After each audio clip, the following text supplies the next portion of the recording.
Well, this is Williams, and today I'm going to tell you the questions and their answers regarding to the endgame. So let's get started.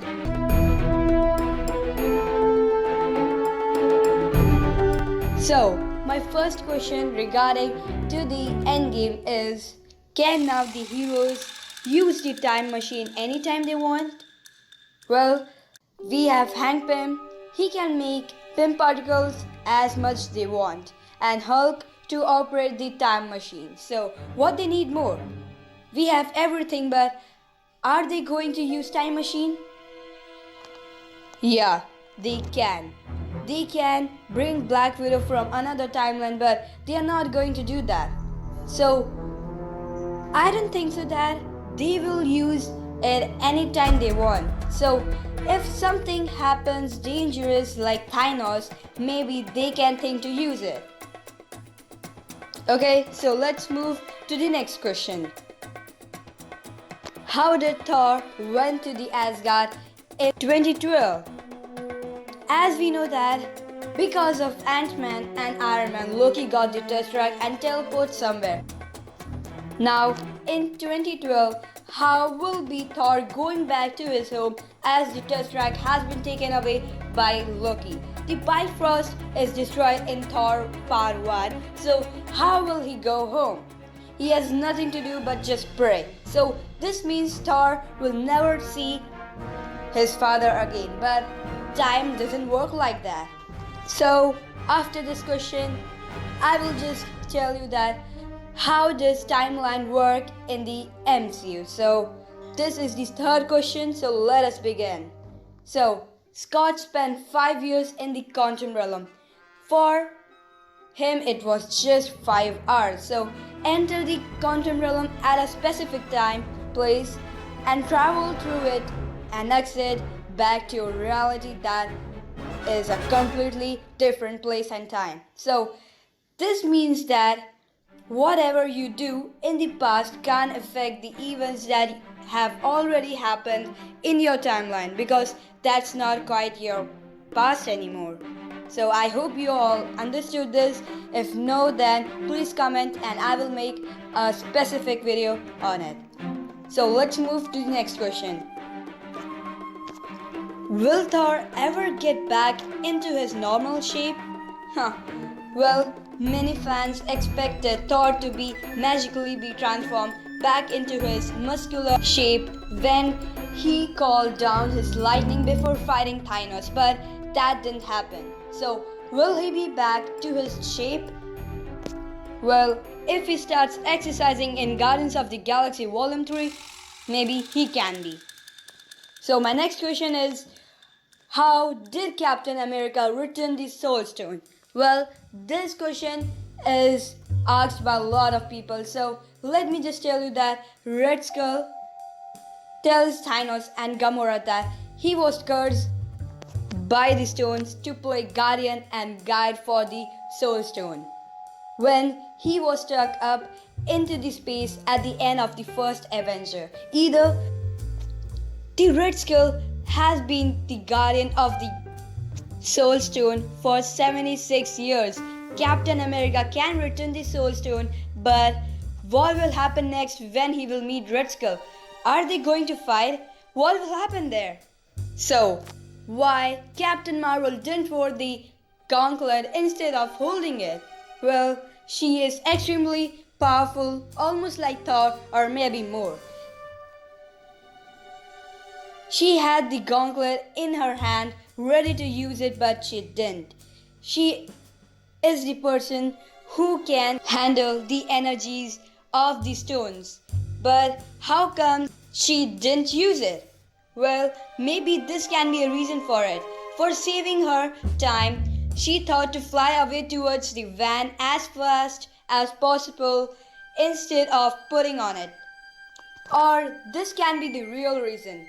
The resizing part of the gauntlet was damaged since Bruce Banner, it means Professor Hulk, snapped so that the Infinity Gauntlet was stuck in its particular size, so for that reason she couldn't wear it. So let's move to the next question.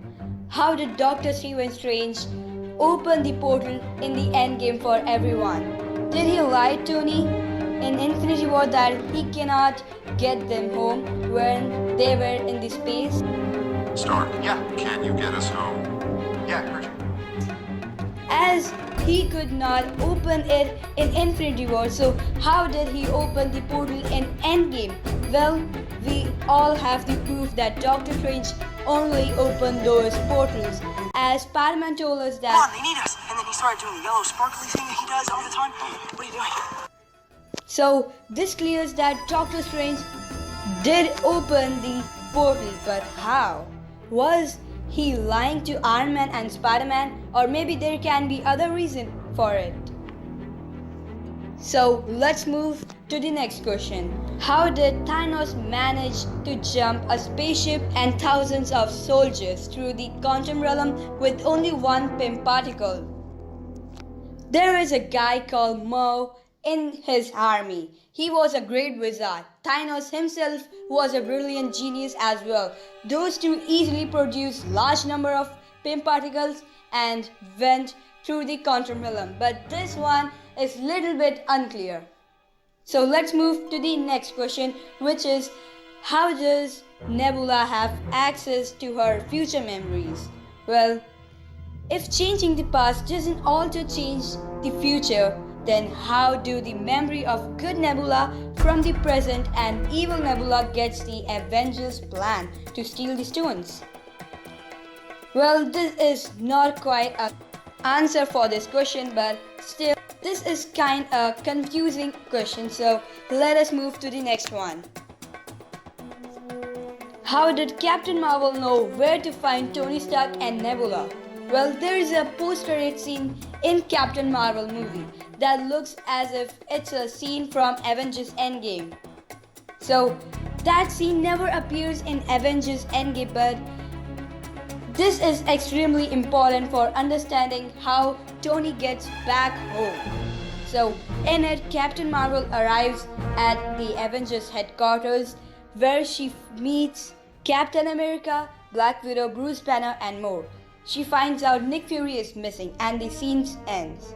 So as we all know that from the starting, Tony was sending his messages from space. So if Miss Potts have been receiving those messages, then she was luckily able to tell Captain Marvel where to find Stark and Nebula. So forget that and let's move to the next question.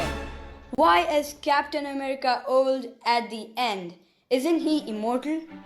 Well, Captain America is not really immortal.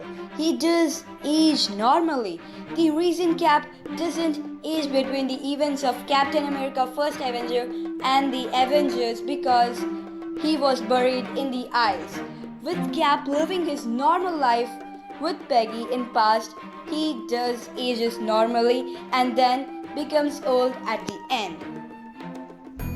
Okay, forget the old Captain America and let's bring back those memories of the young Captain America. So, could Cap always pick up Mjolnir? Okay, this one is little bit unclear. As we saw in Age of Ultron, he was at least able to hold it. Was Captain America able to live, but then he pretended that he couldn't do that just for saving Thor for embarrassment? Or did he somehow become more worthy in Endgame? Choose one of these. My next question is, where did Gamora go after being trapped in the present day timeline?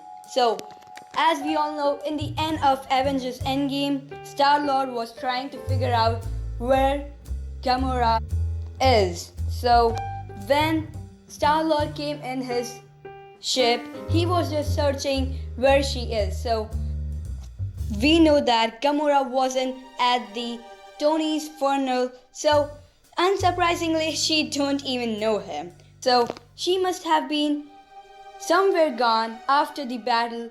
She gone off to find herself after finally being able to see the Mad Titan being dust. So maybe she will be somewhere in the present timeline, but where? We don't know. But Gamora is not with the Guardians of the Galaxy, or she's not with the Captain America when Captain America went to return those stones. So, where she is right now. Guys, this is it.